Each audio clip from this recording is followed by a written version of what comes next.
Hello there, Rhyker here. I'm a casino streamer for real money. I make casino and slot reviews, you can check them out on Rhyker.com. Today we're gonna talk about just how legal online gambling is in the US. We're also gonna talk about such companies as Top Game, Microgaming, Vegas Technology, Affactive, and Wynn Palace Casino. Where did they all go? As you all know, gambling in the US is complicated. It's not allowed in most states and is really limited. And if you go to crypto casinos, they may ban you after a big win. And this happened a lot of times. But why do people from the US have so many problems with gambling? Back in the day, America was an online gambling heaven. So what happened? How did it come to this? Americans have been gambling even before the United States even existed. The history of land-based casinos in the US has come a long way since the days of Wild West saloons and underground casinos run by gangsters. It's crazy to think that some of the old market leaders simply failed to adapt to the new era, and the whole country paid the ultimate price. Meet the Senator Bill Frist. He thought that going against online gambling would win him some points in the presidential race. That's why he pushed through the Unlawful Internet Gambling Enforcement Act, UIGEA for short. And basically what it does, it bans online gambling in the country. I looked deeper in the records and bingo! His campaign was sponsored by two major gambling companies, Caesars Entertainment Corporation and Mandalay Resort Group.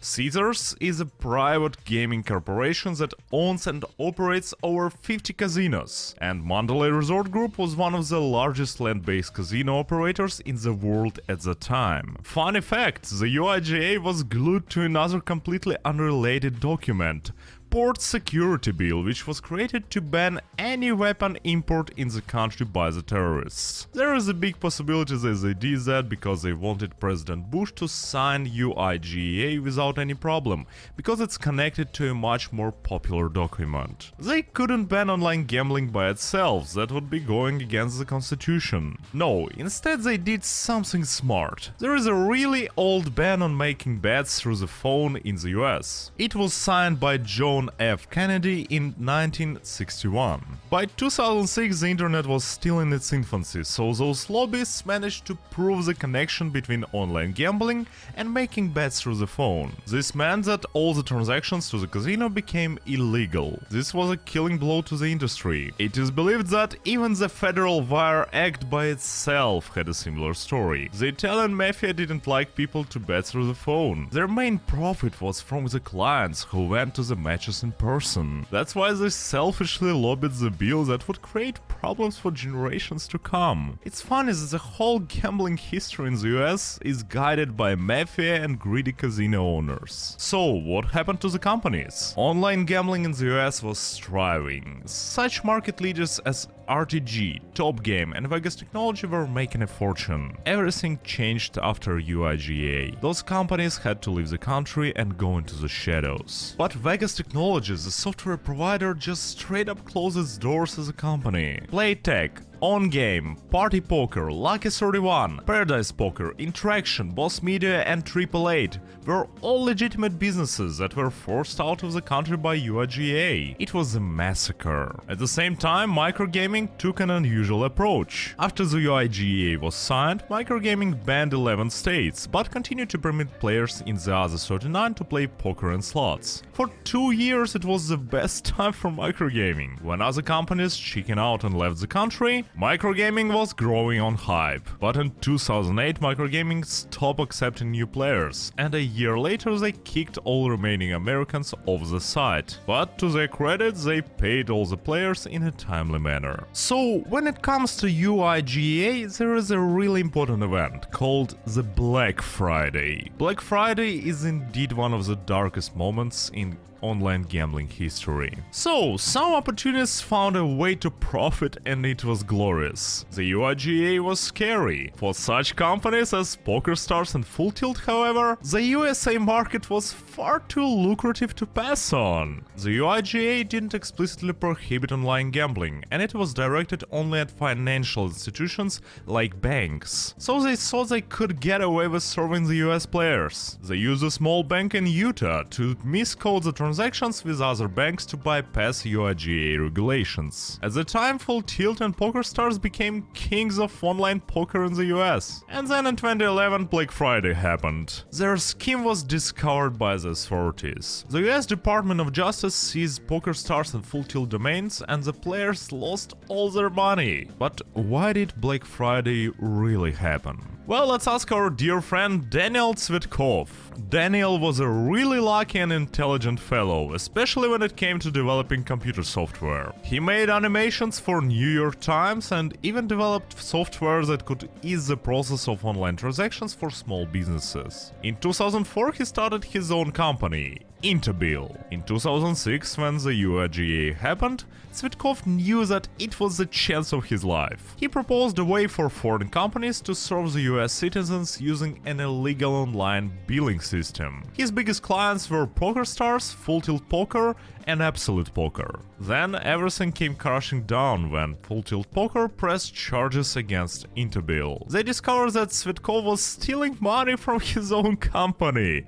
Because of that, he went on a run. He had no choice but to become an informant for the FBI to avoid a 76-year sentence. Out of desperation, he leaked all the information of his clients and Interbil operations. All of this directly led to Black Friday becoming the biggest scandal of poker history. The prosecutors were seeking jail sentences for 11 criminal defendants, including site founders and executives. Their scheme would have cost them a lot of money in prison time, but something strange happened. On July 31, 2012, US government dismissed all complaints against PokerStars and Full Tilt after coming to a settlement. One of the terms was PokerStars buying Full Tilt and paying all the players that lost their money. But the Black Friday puzzle won't be complete without a story about Isai Scheinberg, the co-creator of PokerStars. He fought in the 1973 Yom Kippur War in Israel and then moved to Toronto, USA to work for IBM. Scheinberg even played the key role in creating the Unicode,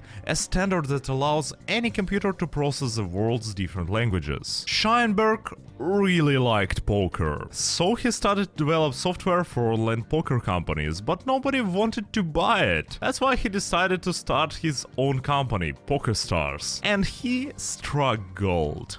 When UIGEA destroyed other companies in 2006, PokerStars wasn't affected, because it only offered poker. Scheinberg became the owner of the biggest poker empire in the world. But on Black Friday he was charged with violating the Illegal Gambling Business Act, the newer UIGEA law, and conspiracy to commit bank fraud and money laundering. But out of all 11 defendants, Scheinberg was the only one who didn't plead guilty. Like a real businessman, he went through to the end. Despite his help on the Full Tilt matter, federal prosecutors never gave up on going after him. Even at age 73, they still wanted him behind the bars. In 2020, he decided to fly to the US and was arrested by the federal agents. He's a living example of just how harmful the UIGEA can be. But here's another interesting story of a casino, Wynn Palace. Wynn Palace was a US-facing casino that launched in 2009 and is a part of Affactive group. People really liked the RTG software that Wynn Palace was bringing to the market. But as with a lot of RTG casinos, the reputation of Wynn Palace wasn't the best. Casino Master lists Affactive Group as the worst casino group of 2010, 2011 and 2013. For public disputes, long withdrawals, predatory terms and practices, and the list goes on. But for some reason they weren't banned in the US. In fact, in 2013, the US passed the online gambling bill that would make it legal for individual states to oversee online gambling and offer services to residents of those states. To qualify for the intrastate exception under UIGEA, a bet must be made and received in the same state. Using that, Affactive Group managed to grab a good 40 to 60% of the market according to different sources. And Wynn Palace closed in 2015.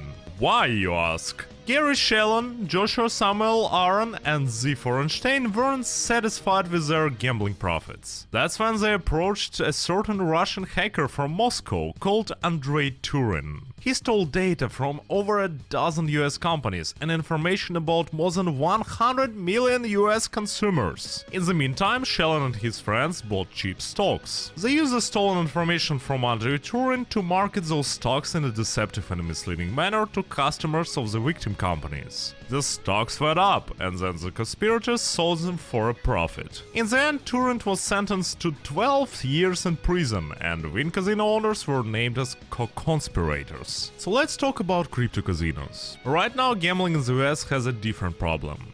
With the rise of crypto casinos like Stake and Roobet that are really hard to control because they have a license in Curacao and you can play using a simple VPN, it became a massive time bomb just waiting to explode. These casinos have better games, instant withdrawals, and because of crypto you are not being watched by the government. The legality of such casinos is really hard to determine. It's because Bitcoin and other crypto aren't considered real currencies by the US. Because of that, crypto casinos technically don't fall under UIGEA.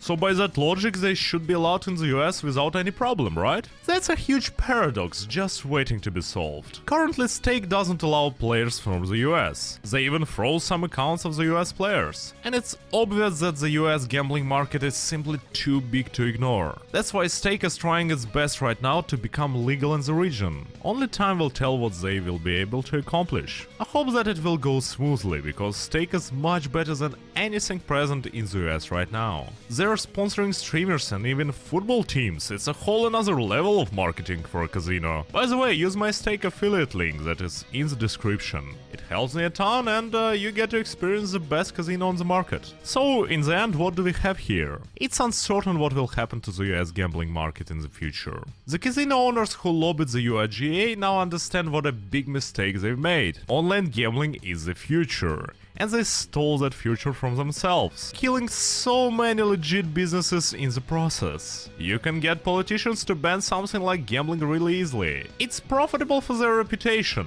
It's the same thing as tobacco, alcohol or drugs. But unbanning gambling is a whole different story. Casinos tried to go to the top and tried to lift the UIGEA nationwide. This proved to be an impossible task, but they managed to lift the ban in a few states where gambling is only allowed for people who are physically there. It's going to be a tough battle and nobody can tell what's going to happen. That's one of the biggest lessons in gambling history. Being led by greed and fear of the new technologies, these casino owners tried to go against their progress. And in the end they became the biggest victims, losing billions of potential money. They shot themselves in the leg because they didn't have enough foresight. The US gambling history is also an example of how corrupt the US government system is. A group of people can destroy a whole industry just to save their gains, while politicians say that it's for the best for the general public.